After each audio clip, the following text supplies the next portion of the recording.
Hello everyone, welcome to this new video where we are going to go through number of laser beans in bank. So in this scenario we have a 2D dimension array which represent the bank floor. So this is actually the floor of the bank, and then in some of the tiles of the floor we have security device, and they are represented with a 1. So a 1 means there's a security device, and a 0 means there's nothing. And there's a, let's say, a condition here which is saying that between two security devices which are on different row there's a laser. And one other condition is that those two rows, there should be no security device in between those two rows. What does that mean? That means there could not be a laser between this one and this one. Why? Because we have laser here. So this one and this one, there's a laser. Why? Because there's no one here. Does that make sense? Now, given those two conditions, how are you going to compute the total number of lasers that we have in the bank? So that's the problem here. Let us take this one for instance. I have an example here. Let me take this one. So here we have 3 lasers at the first row, and we have 1 laser at the second row. Since they appear in different rows, we could have a laser in between them, and secondly there is no laser between them, so we can have laser in between the first and the second one, which will give you 3. This is the 3 here. Now let us take now this one. This one can create laser only with the one directly previous him, not with this one. Why? Because it's going to break the second condition. So an element can make a laser only with element with whom there is no laser in between them. So that is why this one is going to make a laser only with this, which will result into 1, and this one, the same, will only make laser with this one. So the total here will be 5. That will be the answer. And here, what will be the answer? So let's say we are here for the first one. We are going to have 3. This one there is 0, so we can skip it. We can directly skip it. And then here we have 2. What we are going to do is that we are going to find how many lasers can we have between those two elements. Basically, it's actually the number of laser here times this, because each one is going to match with each one here. That's why we will have 3 times 2, which is 6, and between this and this it will be 2 times 1, which is 2.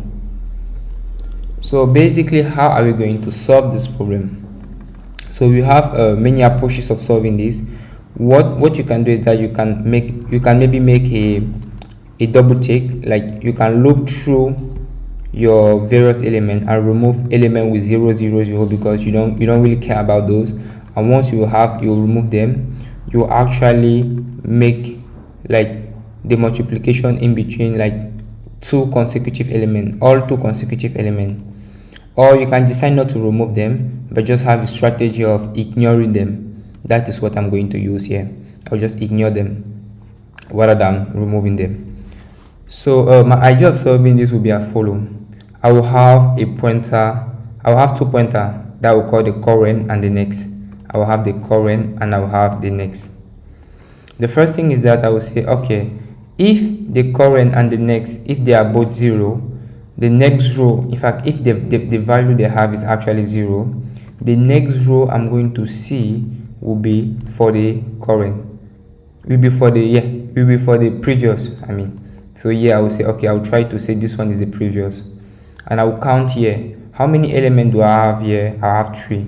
So my previous is going to take 3. Now that my previous is 3, I will continue with the loop. But since now the previous is no more 0, my element now will be current. So I will say current. Now current is going to take 1.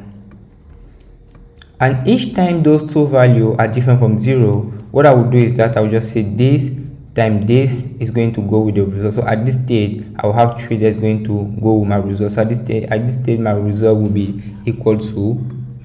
At this stage, my result will be equal to 3. Now, once I have this, what I will do is that I will say my current is now taking 0 once I've compute. I will say my current is actually taking 0 exactly, and the previous is taking the current. So after this operation, what will happen is that I will say my previous is going to take my current, which is actually 1, and my current is going to take 0. Once my current has taken 0 and my previous is different from 0, what I will do is that the next row will try to be allocated to the current again, and this row is going to be allocated to the current. The current will now be 1 again, and I will have 1 times 1, that will be plus 1. So at this time my result will be 3 plus 1, which is equal to 4. And after each of those operations, I will do the same. I will erase the current. I will put the current at 0, and the previous will take the current. So what does it look like in code?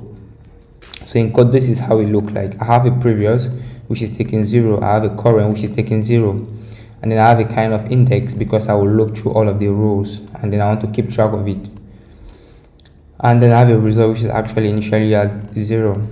And what I'm saying that I have the first check to previous, because if both the previous and the current are empty, the one that needs to be filled at first is actually previous. Don't make that mistake. Don't try to say the first element is going to take the previous, because the first element can be empty, we don't know.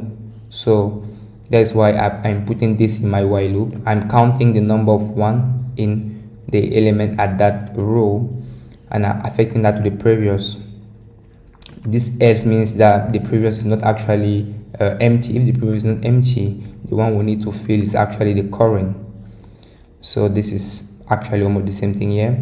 And then now I have my if here, which is saying that if the previous is different from 0 and the current is different from 0, that means we have 2 rows with laser, in fact with security device, and we need to compute the number of laser in between them.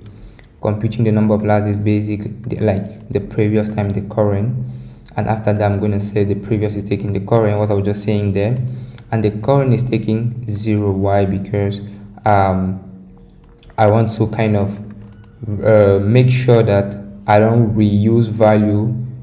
In fact, I want to make sure that the next iteration kind of erase the value here, and make sure that I'm recomputing this only if I have the accurate value. And at the end I just need to increment my counter, and I return the result. So let us run and see what it gives. Yeah, we have everything green. Let us submit.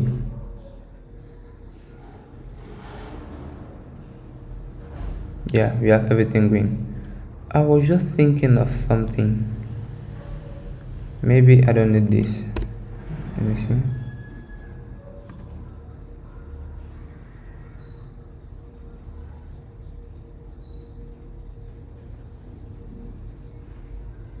I don't really need that extra that line there, because this is actually erasing here and I have the check here, so I don't need to kind of set the current to 0. Yeah, so this is my approach of solving this. I hope you do enjoy it. Feel free to give me any feedback. I'll be really happy to interact with you regarding this. See you on the next video. Ciao.